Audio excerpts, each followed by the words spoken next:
palanquin carried them down the mountain in silence. May had drawn the curtains shut and sat with her spine perfectly erect, eyes forward, as though the thing sitting across from her were an emissary from a rival sect requiring careful diplomatic blankness rather than the child she had birthed 15 years ago. Wren did not mind the silence. Silence was the only language the hut had taught fluently.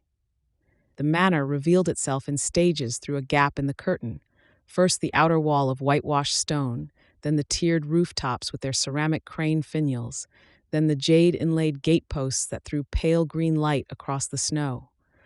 Wren watched without expression, but something stirred beneath the stillness. Not emotion, exactly. Recollection. The body remembering what the mind had catalogued and filed away. He had been 4 years old, standing in this courtyard, holding a wooden sword his father had carved. The sword had been too heavy for his wrists.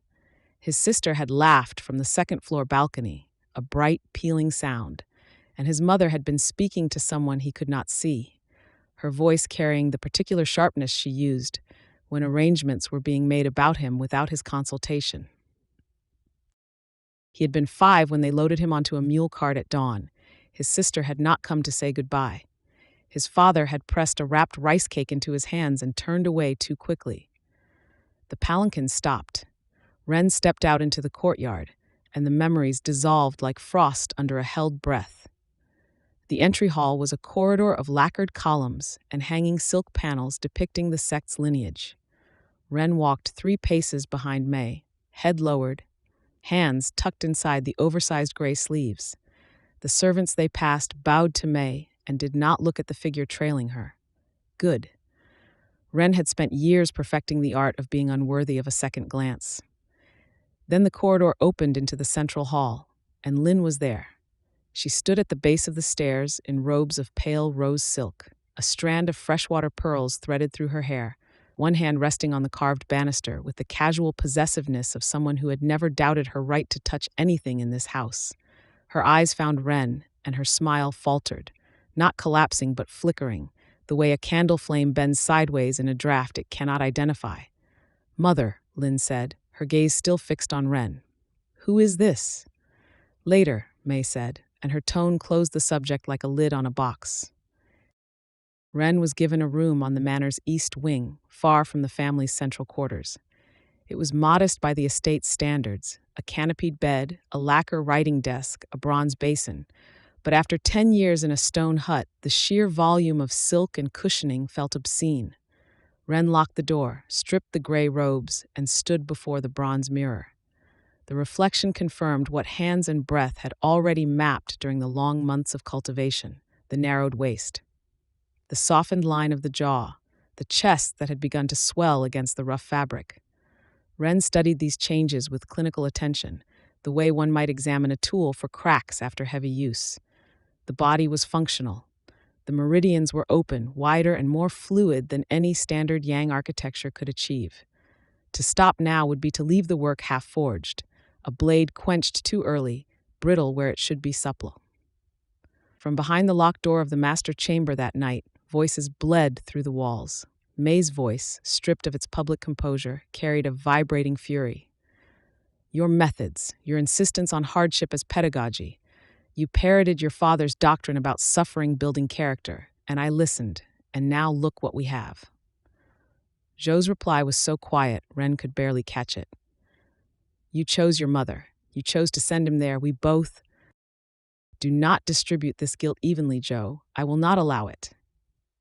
Wren turned from the wall, sat cross-legged on the canopied bed, and began cycling yin energy through the 7th meridian gate.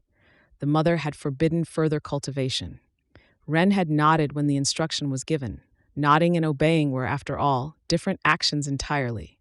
For 3 days Wren moved through the manor like a ghost in borrowed skin.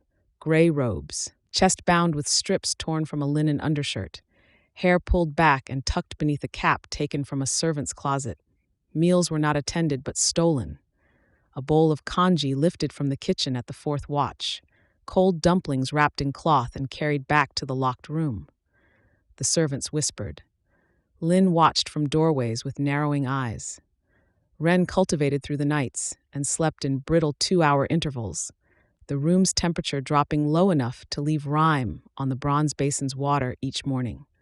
On the fourth morning, the gray robes were gone. Wren searched the room with a methodical calm. The wardrobe, the chest, beneath the bed, behind the folding screen. Nothing.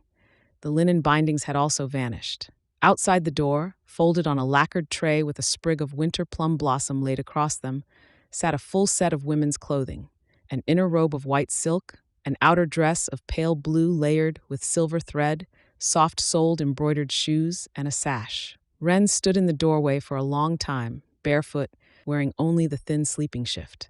Then, with the same pragmatic indifference applied to every survival calculation made inside the frozen hut, Wren dressed. The silk settled against skin like cold water. The shoes fit precisely. Wren descended the stairs in careful, measured steps, keeping close to the walls. Halfway across the central hall, May's voice rang out from the sitting room. "Come in here and stop sneaking around like a shy bride." The sitting room was warm, heated by a spiritual brazier that cast amber light across low tables cluttered with objects Wren did not recognize: ivory combs of varying teeth, pots of pigmented cream, thin brushes, jade hairpins, a polished silver mirror on a stand. Lynn sat in the corner, rigid and silent. Joe stood by the window, hands clasped behind his back, and when Wren entered, his gaze locked onto his child's face with an intensity that bordered on physical force. His lips parted. He said nothing. May circled Wren slowly, one hand raised, fingers not quite touching. She adjusted the fall of the outer robe at the shoulder, tilted Wren's chin upward with a single finger, studied the line of the jaw, the cheekbones, the lashes. "Beautiful," May said, and the word carried no maternal tenderness. It was an appraisal, an inventory of assets. She turned to Lynn, and her expression hardened into something Wren recognized from sect council meetings, the look May wore when a subordinate had failed to deliver on a promise. Lynn flinched. May turned back to Wren. She placed both hands on Wren's shoulders, and for a single breath, something cracked behind her eyes, something raw and desperate that she buried before it could fully surface. "From this day," May said, "you are my daughter."